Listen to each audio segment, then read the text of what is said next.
What is India? India is a land of contradiction. India had great moments. India is a story.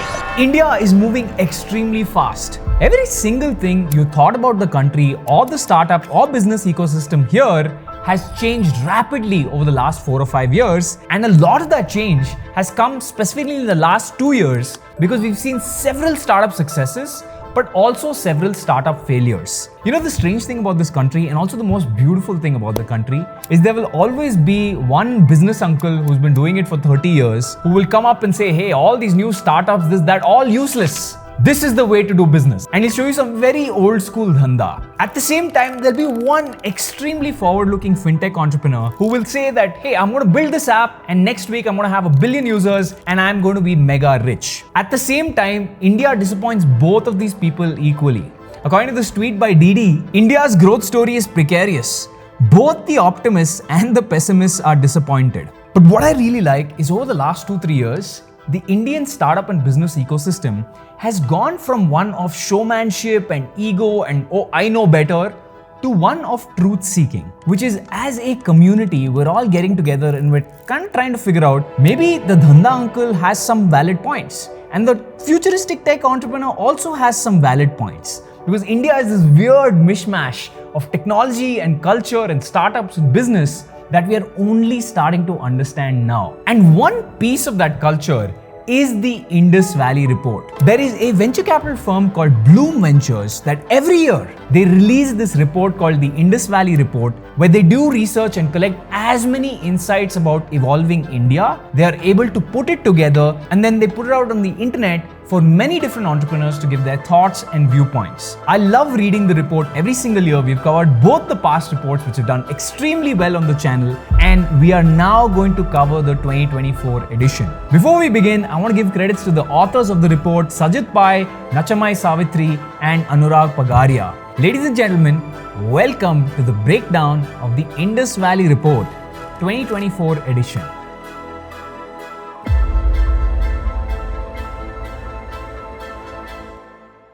So in section 1, the report first talks about India. How does the country stack up to a United States or a China? So for starters, the Indian GDP is $3.7 trillion. And it's been a rocky road. If you look at this graph, there are lots of ups, there are lots of downs. And during COVID, we took a massive hit to our GDP growth. India's 6% GDP growth forecast for FY 2024 is phenomenal and beats most of our peers, including China, United States, Indonesia, and the global average of the rest of the world. But there is more than meets the eye. For all the talk about India's growth rate and our entry into the world's top 5 economies, we need to look at the GDP, which is the sum of all the value that the country produces and divided by the per capita figure. If we look at that, you'll realize India has a long way to go. As a country, we have definitely evolved and we are definitely racing forward. But if you look at a per person perspective, it isn't that great. So the GDP per capita is a metric that details the economic output of a country per person. So if you actually take a comparison of the largest economies by GDP, you will see that China has roughly the same population as ours, but 5x the economy. If you look at India versus other countries on a per capita GDP, then you will see that we are very, very far down the stack. In fact, the data says that we're even trailing Bangladesh. If you compare India to China, you'll see where the spends go. India's GDP growth is led more by private consumption, while China's GDP growth is led more by gross fixed capital formation. Now that's a hefty word, gross fixed capital formation. All that means is either the government or the corporates in the country are spending more on infrastructure. Roads, railroads, bridges, plants. It seems like China is spending a lot on infrastructure, while India is still spending much lesser on infra. In fact, if you zoom into India here, corporate India underinvests while the government overinvests in infrastructure. According to this report, the main reason corporates underinvest is because they're borrowing less. Many corporates, even as early as 12 years ago, were taking on a lot more debt. They were borrowing a lot and they were taking that borrowed money and building out infrastructure, either factories or plants or something where they were spending money today and they were hoping to reap the rewards 10 or 20 years later, right? Because when you invest in infrastructure, it takes some time for it to pay off. China's gross fixed capital formation has consistently stayed above 40%. So the main reasons the corporates borrow less is because between the years of 2015 to 2018, there was a non-performing asset crisis. crisis, where a lot of companies were given loans and they were not able to repay it back. I'm sure you can remember at least one extremely wealthy liquor baron who was a part of this problem. Small hint for those who haven't got it yet, he posts on Twitter on every single bank holiday. The second reason is COVID. During COVID, there was a lot of uncertainty and people didn't know if they wanted to take on the risk of taking on more debt. And the third reason is the low capacity utilization of these assets. Even though people were investing in these factories and getting these buildings, not enough of usage was happening to justify that expense. But where the corporates have become shy, the governments have stepped in. If you look at 2015, we were spending roughly about $2 trillion in capital expenditure. Now it's up to $10 trillion. See, if you go to China today, the infrastructure is really starting to look good. And India has the same ambitions. We have the same plans. But it's hard to do when not enough people pay tax. Remember, the government spends on all this from the tax money we give them. But India's tax to GDP ratio hasn't moved in the last 7 years. It collects far less tax than its peers. In fact, if you look at corporate tax as a percentage of GDP, it really hasn't moved much. And from income tax, which is tax taken from individuals, it's gone up from 2.4% to 3%. But what is truly staggering is that just 1.5% of India, it's about 22 million people, pay India's income tax in its entirety. Which means out of 1.4 billion people, 74 million people file for tax, which is only 5% file for tax, and only 1.5% Indians are taxpayers, which is about 22 million people. And this is in comparison to China, where the number is 10%, and United States of America, where the number is 43%. And if you look at the majority contributors, who actually pays meaningful amounts of tax, you can see that 0.3% of Indians contribute to 80% of tax collected. The power law here is so strong, it is worth studying. And it reminds me of a quote from Kunal Shah, which is that almost all the e-commerce transactions in India happen from a few affluent zip codes. As much as we demonize rich people, I think it is better that rich people spend, so they put that money back into circulation, back into the economy, rather than hoard it and keep it in their bank account. But because of the low tax collection, the government actually relies a lot on borrowings. Between 2012 and 2023, our public debt went from $587 billion to $1385 billion. That is a massive jump. But gross fixed capital formation is just one part of the story. Let's come to the other part of the story, which is consumption. Necessities like food actually make up the bulk of India's consumption. Discretionary spend, which is the spend per person on things that are not necessities. This spend has gone up from 13% in the year 2000 to 21% in the year 2022. One interesting stat here is that India's retail market really benefits groceries. 75% of India's retail market is actually groceries, whereas in China that number is just 40%, and in the US it is just 30%. Let's dive a little deeper here. If you look at the number of domestic air passengers, which is the traffic on airplanes, you'll see that China has a huge number. It's 590 million people, and in India, it's just 152 million people. If you look at the elevator density, which is the number of elevators you have per 1,000 people of your country, you will see that India just has 0.5 elevators per 1,000 inhabitants, whereas in Switzerland, the number is 32 elevators per 1,000 inhabitants. China actually has a protein consumption of 108 grams per day. India's per capita protein consumption per day in grams is just 66. In India, just 8% of people own a car, just 24% of people own an AC or a cooler,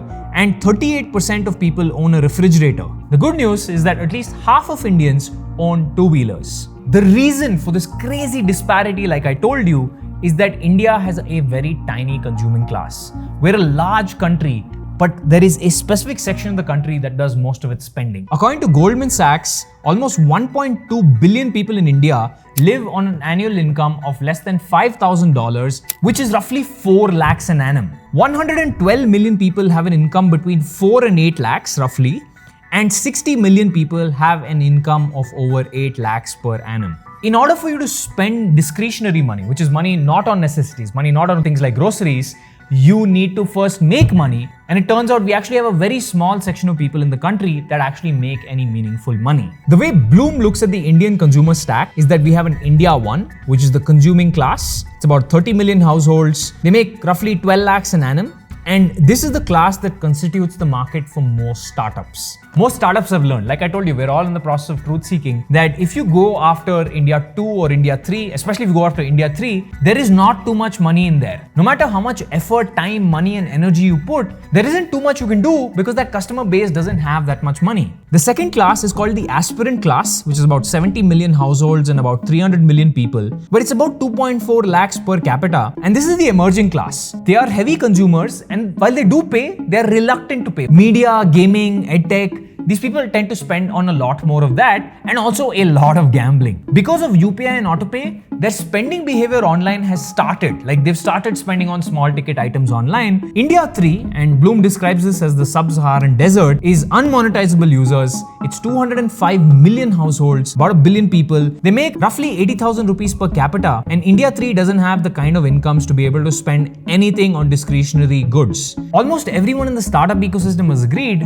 that this is not a good audience for them if their goal is to be profitable and make money and build large venture scale outcomes. In fact, Mithun Madhusudan has a very nice analysis of what these people are like. India 1 consumers are English first. They've definitely watched Friends. Sometimes they've rewatched Friends. So they're used to watching TV shows from outside of India. They dress similarly. They have similar aspirations. They watch similar content. So very much like the West. And of course, they have high income. India 2 is more young. They're aspirational, so 18 to 35 years old, regional language first, so they either speak Hindi or Kannada or something like that. And their income is still in the middle ranges. They have their first job and it's a great target audience for something like e-commerce. And there's another India 2 that's older, traditional, middle income, and very slow to adopt digital. They have gotten used to the phones, but they still don't use the phones the way youngsters use their phones. They still can't tell the difference between a fake WhatsApp forward and a real WhatsApp message. The outer limit for the consuming class, people who can actually spend, is 30 million people. And here are some interesting stats to really drive in the nail. Only 1% of India traveled abroad for tourism in 2022. There are only 30 million wired broadband homes in the country. Only 40 million unique credit card users. As we've said, only 22 million taxpayers. 40 million mutual fund investors. Only 25 to 30 million car owning households. Less than 30 million demat accounts with holdings of over 10,000 rupees. And therefore, the rough number is about 25 to 30 million households who are mature, internet mature, and they can now spend online. So I got access to this report a few days before it actually went live. I thought of a very interesting test. I have an audience, so I said, let's test the audience. Let's see where they lie. I said, hey, have you traveled abroad? Do you have a wired broadband at home? And does your household own a car? I didn't ask any of the other things because things like tax, people tend to lie a lot on polls because they're scared of, whether the government is watching, which is not true, but people still worry about it, so I didn't want to put out that question. And here were the responses. Now, I speak to a lot of other creators, especially creators who create content in regional languages, in Hindi, in Kannada. With YouTube in India, for example, the primary language is actually Hindi. Like if you want to pull like million, 2 million, 3 million views, you actually can't do English content. The upper ceiling for English content is about 200 to 250K, and there are exceptions. If you do news, if you do infotainment, you can really beat that number, but to do it consistently is difficult. We are right now in a process where I'm speaking to some of these creator friends who are doing content in regional languages. I've asked them to run this poll with their audience, just these 3 questions, and see where their audience lies, because it turns out if you're a smart creator, you can actually reach out exactly to the kind of brands that want to advertise to your audience. Like for example, I did a campaign with OnePlus for their OnePlus Open phones, which are very expensive and need to attract a certain audience. But at the same time, there are several other creators who go to brands who might not work with me because their products are not really being consumed by an audience that watches videos like this one. That being said, India's consuming class is growing. From 2011 to 2023, the income of over 8 lakhs per annum has gone from 20 million to 60 million people. In 1995, just 0.5% of Indian households formed the consuming class, whereas in 2021, 8% of Indian households formed the consuming class. And over the last 4 to 5 years, there's been a doubling of the number of units that the consuming class is consuming. So mobile postpaid connections went from 54 in 2020 to 92 in 2023. Credit cards in 2019 were 47 million, and in 2023 were 95 million. And this growing consumer class, they have an appetite for premium products. V-Mart apparel growth rate was 14%, but Zara's growth rate was 18%. Unilever's sales growth was 39%, but Nestle's was 53%. Hero Motors sales growth rate was 5%, but Royal Enfield's growth rate was 16%. While Mahindra's sales growth rate was 1%, BMW's was 5%. And that is exactly why Entry-level vehicle sales are reducing, whereas SUV sales are increasing. Average selling price of property is going up. And the strange part is that Apple India sales, where at some point we said, hey, Apple's never going to make it in India. We don't have that kind of consuming class. But now, Apple India sales are about to take over Hindustan Unilever's sales, which is mind-boggling. And public market investors have also woken up to this trend. Even when they're investing in companies that go after an affluent class of India because they think those sort of companies are going to rise much faster. The second piece of the Indian story is the equity markets. This is an ecosystem that doesn't really consume or produce real goods, but what they do is they speculate on the price, supply, demand, basically all the properties of the producers and consumers. This equity market bets on. People either bet that this is going to go up, this is going to go down, this is what India will need more of, this is what India will need less of. And this is why truth seeking is the most important. For a very long time, a big chunk of the holders of the equity markets were foreign institutionals. These were people outside of India, huge banks, bet on India's economy and said, hey, I think India is going to be a big thing. I believe in the story, let me bet on it. But nowadays, they're not as dominant as before because domestic funds have really upped their activity. Systematic investment plans are a big driver of this. And what SIPs are every month you say, okay, I have this much money, I want to invest in these 3 stocks. Every month buy a little bit of those stocks. And in the past, it was a little bit complicated to do this. Now there are apps that let you buy like an entire basket of stocks, small amounts every month on month. So SIPs have gotten really easy to do in India, and that's been growing a lot of domestic capital into the markets. And of course, mutual funds are starting to hit record highs in the country. And when it comes to individuals, guess who's investing the most amount of money? That's right, it's India One. Like I said, they now have disposable extra money and they are betting on the stock market. In 2014, only 4 million people actually did a trade, whereas in 2023, 25 million people were trading on the markets. In 2023, we also had a large number of IPOs actually go out. But as much as the Indian stock market has really grown, it is still smaller than 2 tech stocks, which is Microsoft and Apple. India's biggest company by market cap is Reliance, with a valuation of $250 billion. But when it comes to finance, there is one segment that's really been taking off. I'm a little divided on it because I don't know if it's a good thing or a bad thing. And that segment is personal loans. And no, I'm not talking about like a 1 crore or a 5 crore loan. I'm talking about really small ticket, unsecured loans. In the last 5 years, personal loans have grown 12x in volume. But the interesting stat is they've only grown 3.5x in actual value, which means most of the loans are small ticket loans. What I mean is people taking less than 1 lakh in loans. Much of that small ticket lending is not by the banks, it's by the NBFCs. Many of these NBFCs are fintech startups, and basically, I'm not very happy with this premise where these people are saying, hey, you're not getting loan from a bank, so I'll give you a loan. And a lot of people come to them because obviously bank is not giving them loan, but these startups are giving them loans. It's a very risky play because banks don't give you a loan because you are not qualified to get the loan. So it's almost like these startups are getting the most unqualified people who are not going to pay back the loan, and it is starting to reflect. 2/5 of these personal loans are going to borrowers with more than 5 loans. There's a 3x increase in loans given out to defaulters, which is people who are not going to give it back, and that's going to start becoming a problem. 23.1% of new loans in FY23 were to borrowers who had at least one delinquency. This has doubled from FY19. Even as delinquency worsens due to poor quality borrowers coming on board, these borrowers are targeted further for newer loans. This is the problem, right? You're a startup, you have to show growth, you go after the worst kind of customer, and then it just becomes problematic for you. 26.2% of loans under 50,000 rupees are non-performing assets, which is that they're probably not going to be paid back. Here's an extremely weird stat you might not imagine, which is that the lower the ticket size of the loan, the less likely for it to be paid back. What Bloom thinks is that we are now nearing the limit of the credit market, which is these are the number of people that we can actually give out loans to and reasonably get some percentage of them back. Beyond this, it really doesn't exist till disposable income increases. One interesting thing here is that new to credit customers are typically from the bottom half of India too.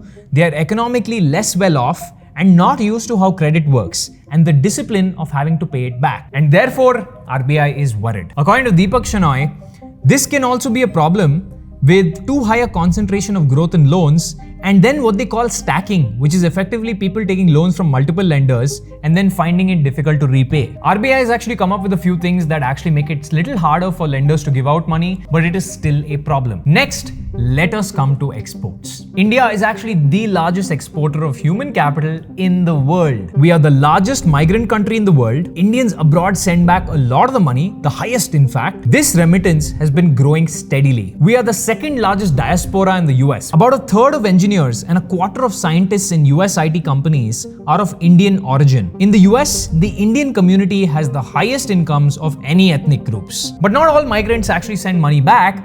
Canada is a good example because the Indian diaspora punch well below their weight when it comes to remittances. Our services exports, half of which is software services exports, has only been rising. And you can tell why it's rising because a lot of companies in the US will raise money and they will come to one of the Indian IT services company because they'll say, hey, I get it done from here at much cheaper. Our software or IT sector has created 4.5 million direct jobs and 12 million indirect jobs, which is 30% of India's white-collar sector. From 2005 to 2023, the Indian IT firm's global market share has just been skyrocketing. The report gives you an unfair but relevant comparison, which is Saudi Arabia's oil exports are $223 billion, whereas India's IT exports are $194 billion. While Saudi Arabia has oil, we have engineers. Now, this was the growth story till 2023, but now we're starting to see some slowdown because of AI and also because the global markets are spending much lesser on just building out new technology because a lot of the technology has been built. Instead of you going out and building your own video conferencing software, you can start using Zoom. So a lot of companies in the US are no longer contracting Indian companies and saying, hey, I want you to build video conferencing from scratch. They're saying, hey, I want you to take the Zoom API and put it in the product that I have. And what that's leading to is that instead of you hiring a 20-man team, you are now hiring a much smaller team to get the same thing done. And now the Indian government is actually working on exporting its stack, which is UPI, Aadhaar, and all the digital stuff that's actually made this economic growth possible. Increasingly, India is also increasing its soft power. For example, Natu actually won on a global stage. Indian Premier League, which is the IPL, is now a global phenomenon. And UPI is something that's known globally. So I'll give you a personal example, which is extremely interesting and it's something I have never seen before. Now, I've been creating content for like 7 or 8 years. I've forgotten how long I've been doing it. And I've always been doing it part-time. I've always been doing it for fun, and then at some point I learned that if you can create content, then more people know about you and they'll then learn about your business, so it's valuable. And on my main channel for those 7 or 8 years, almost all my audience has been Indian. It's been 95% India and above. But that has actually changed. I can't even believe I'm saying this on camera. It's a very, very weird thing. With the last 2 videos that we've done, more than half of the audience is outside of India. Now, I've always thought of me speaking English and creating content in English as a weakness. I've always said, hey, I can never pull like 1 million, 2 million views because I'm creating English content. But it may just be that that weakness could be a strength, especially as I tackle the globe. Maybe there's an opportunity to be the first global tech creator out of India. I don't know how true that's going to be. I don't know if this is going to continue, but we can see a glimpse of it and we are going for it. So we are going to export a lot more of culture outside of India, and I'm hoping to have a case study available for you sometime in the next year. Now, coming back, let's next talk about the government. India has obviously incorporated technology as a key part of government. 97% of Indians are covered by Aadhaar. There is a financial inclusion of 500 million Indians with the Jan Dhan accounts. And of course, when we talk about the digital public infrastructure, which is the DPI of India, we have to think about identity, which is Aadhaar. We have to think about payments, which is UPI, and data exchange, which is DigiLocker and account aggregator. Combined, they enable online, paperless, cashless, and privacy-respecting digital access to a variety of public and private services. Direct benefit transfer allows the government to reach every single citizen in the country quite effortlessly. In the last decade, India has built one of the world's largest welfare programs leveraging this DPI. This approach has supported transfers amounting to about $350 billion directly to beneficiaries. Per the government, as of March 2022, this had resulted in a total savings of $33 billion, equivalent to nearly 1.14% of the GDP. And as you all know, startups have really leveraged this DPI. Grow and Zerodha have really taken advantage of Aadhaar. Paytm, PhonePe and Google Pay have really taken advantage of UPI. Cred and Zerodha have really taken advantage of DigiLocker. And ONDC is really the backbone of Nammayatri. The company Stage, for example, has really taken advantage of direct debit and auto renew. And apparently, it's now 100% of their sign-up flows. If you look at Nammayatri, which is a ride-hailing service in Bangalore, you will see that the driver earnings in November 2022 was $0.5 million and in Jan 24 was nearly $6.4 million. The completed trips in Jan 24 3 million. If we just zoom in on ONDC, there are three components. There's mobility, there's e-commerce and credit. Mobility with Namayatri is definitely working. E-commerce is still early days. People don't seem to be using it as much as we once thought we would, and credit is coming soon. The government has really also worked on lots of schemes for startups. For example, the Samrid scheme, the Atal Innovation Mission, the Seed Fund scheme, Startup India, Aspire, CGTMSE, Pradhan Mantri Mudra Yojana, and the Multiplier Grant scheme. There's also been a lot of space sector reforms. Non-government entities such as startups to carry out independent space activities coordinated through InSpace, a single window clearance agency under ISRO. As we've covered on the electric vehicles report before, the FAME subsidy exists to get electric vehicles back into action. Next, let's talk about startups. What happened? Was there a boom? Was there a bust? Let's find out. There's a very interesting tweet by Paul Graham here, which is, I feel a bit out of touch with current fashions because a couple of days ago, an Indian founder in the current batch asked if he could base the company in SF or India, and I said the Indian startup community seemed to be thriving and it would be fine if he wanted to go back. I want to tell you how small a world this is because I know exactly what founder Paul Graham is talking about, and the founder is my brother. That's right, my brother just got into Y Combinator and he moved there for the YC batch. And he asked Paul this question. I know this because when Paul tweeted this, my brother Rowan, he actually sent me a link to this tweet and he said, hey, Paul's talking about me. So it's a very small world, but it is kind of true because I think the Indian startup community and the ecosystem has now really started to come up. When I started my startup journey 12 years ago, when I was 19 years old, there was absolutely nobody for me to ask advice from. Because everyone that was successful, and there was a small handful of companies that had reached progress, right? Flipkart, Snapdeal, few of the others. And many of those founders were out of reach. I was also very, very young.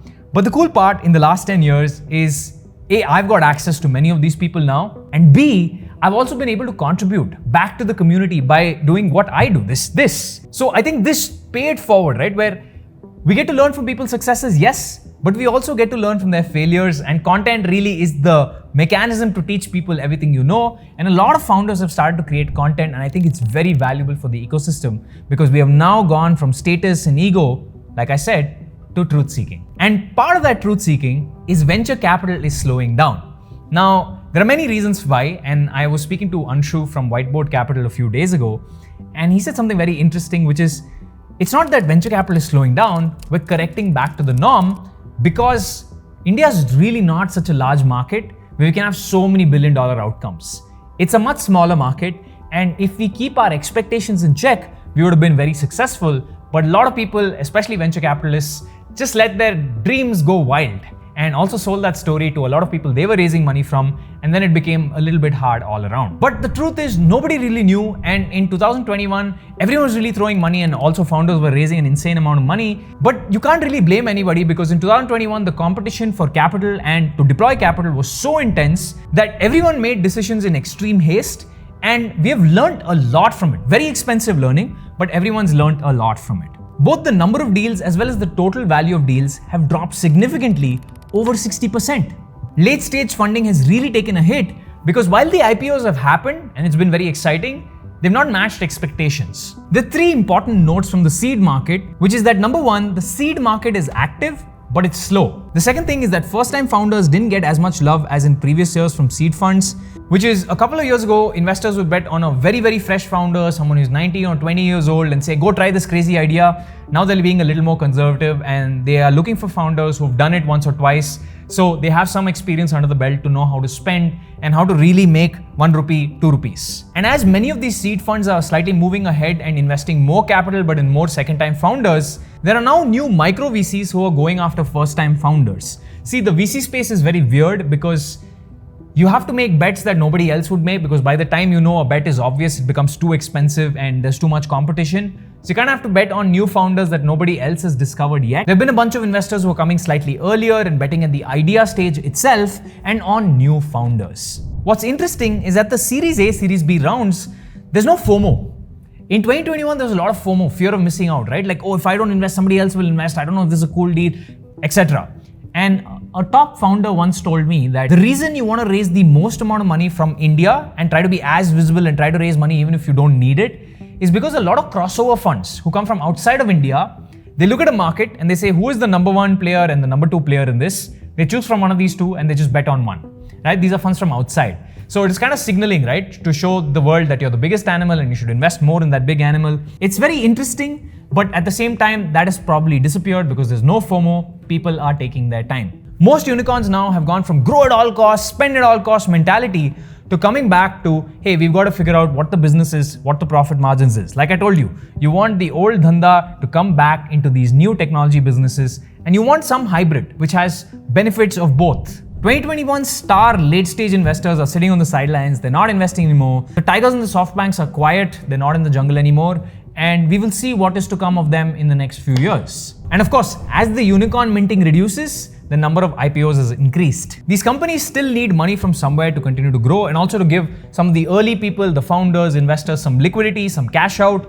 So they are actually going IPO. And while many of these people are going IPO on the main markets, and we've seen some successes and some not so successes, we're also seeing the unlocking of a new type of IPO, which is the SME IPO. Between 2019 and now, we've seen a massive uptick in the number of SME IPOs. In fact, SME IPOs seem to be doing slightly better than the main board. But according to the report, SME IPOs are not for everyone. For certain types of startups that are not seeing a lot of interest from growth investors, and for those hitting a growth ceiling and feel it is better to build profitably than burn for growth. In fact, there's a very good example from Zomato of this, which is that in the last couple of years, the number of monthly transacting users hasn't really gone too high. Let's look at another phenomenon that's really taken India by storm in the last 3-4 years, which is the digitally native brands. See, traditionally the way retail worked is you'd make a product, you'd go crack a deal with the storefront owner, you'd put it on all the stores, and then hopefully people know your brand. And then as you want to make the brand bigger, you'd put up billboards, you'd put up TV ads. That was the usual plan.